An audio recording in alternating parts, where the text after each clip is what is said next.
What's going on, everybody? This is your boy Rasheen Winter Harris with another episode of Candid Talk. Today is more of a serious topic. I really want to talk about healing for trauma and just being in isolation while healing. So let's do it. It's Candid Talk where we lay it down. No room for fakes, we wear the crown.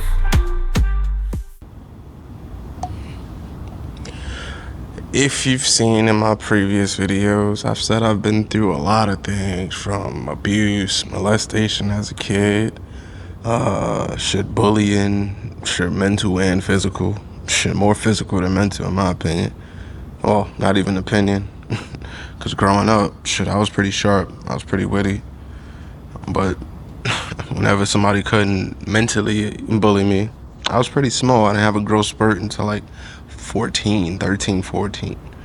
So yeah, I was pretty tiny. I was getting my ass whooped. But what I didn't realize while growing up, of course, what nobody realizes, it creates those triggers, also, which we know as trauma. Triggers and trauma. It puts both of those there. Trauma first and then the trigger, of course. But I believe when you get older, you need the trigger to understand the trauma. Is that, I might be on to something. I mean, give me a minute.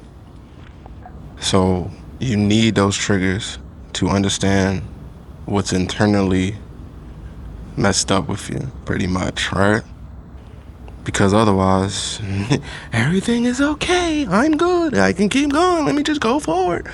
But when you get those moments and you're just, you get those triggers, or you get those things that just rub you wrong, and let's say when you don't have enough emotional intelligence, you're just gonna lash out, you're gonna explode, you're gonna react, you're not gonna think, you're just reactionary. But when you start gaining some emotional intelligence, you sit back and you start thinking, why did I react that way? What's wrong with me? Or what's wrong internally that made me act that way? And then when you start thinking about it, or meditating, I feel like is a great way to do it. You gotta meditate on it, let it go by in your mind a few times. So this is not a one-day thing. Like, sometimes you gotta meditate it on it multiple times, especially if you're doing, self-medication. I'm not a big fan of therapy, but I do recommend it if you feel you need it. Overall, some people can't self-medicate. You can't. It's for some people, it's actually not good to even self-medicate, because either you're gonna under anticipate a assessment, or you're gonna over anticipate an assessment, and that's not good for you. So I always recommend you see a professional in general. But if you start hearing the same thing that you already came up with in your assessment, then you're on the right track. I'll leave it there. You make your own best decisions at the end of the day. But if you need professional help, get that. But overall, yeah. If you're self-medicating, it's one thing. But if you are, I say you need those meditation moments. You need to think about those triggers and why you're triggered, and then you'll start seeing those traumas.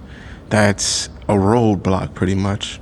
I want you to remember this. It is a roadblock. Those traumas that you haven't healed from yet, it's a roadblock, because it's something that's still controlling you. It's something that's still controlling your path, or it's in the way of what your path could be, because it could be brighter than what it is. Could be way brighter without these triggers.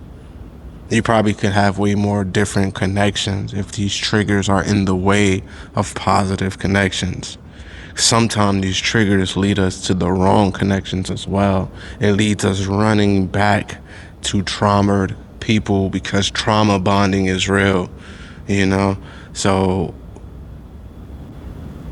if you are self-medicating or self-meditating and going through this on your own like I did, you want to have an open mindset for yourself and think about yourself from the outside looking in a way that you're not just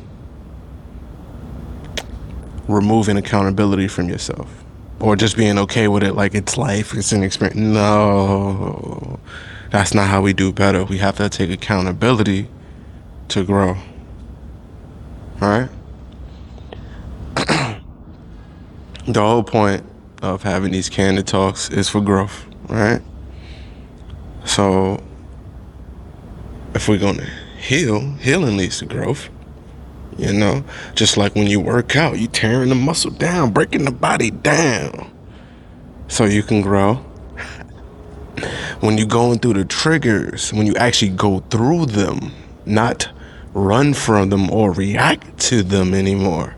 When you go through them, you're growing because now you have to break your mind down.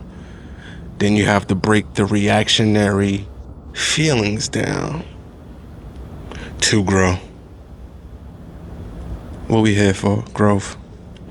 So yeah, I just wanted to talk about that real quick because that's actually very important. I have a lot of friends and family that actually talk to me like one-on-one. I do believe in something called the brotherhood, so I have a lot of brothers from other mothers, what I call, because they're not my blood brothers, but they're my brother and let's say union of life. Like, I got you for life, my nigga. No matter if you stop fucking with me today, you probably still my brother if you was in my brotherhood.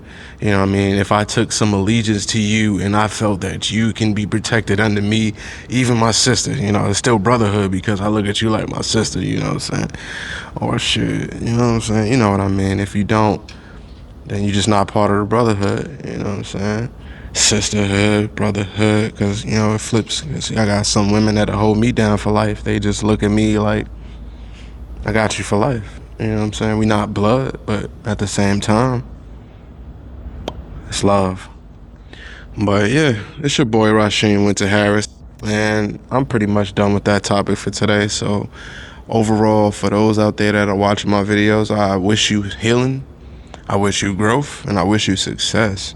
Then also, overall, peace to the God, peace to the goddess, and peace.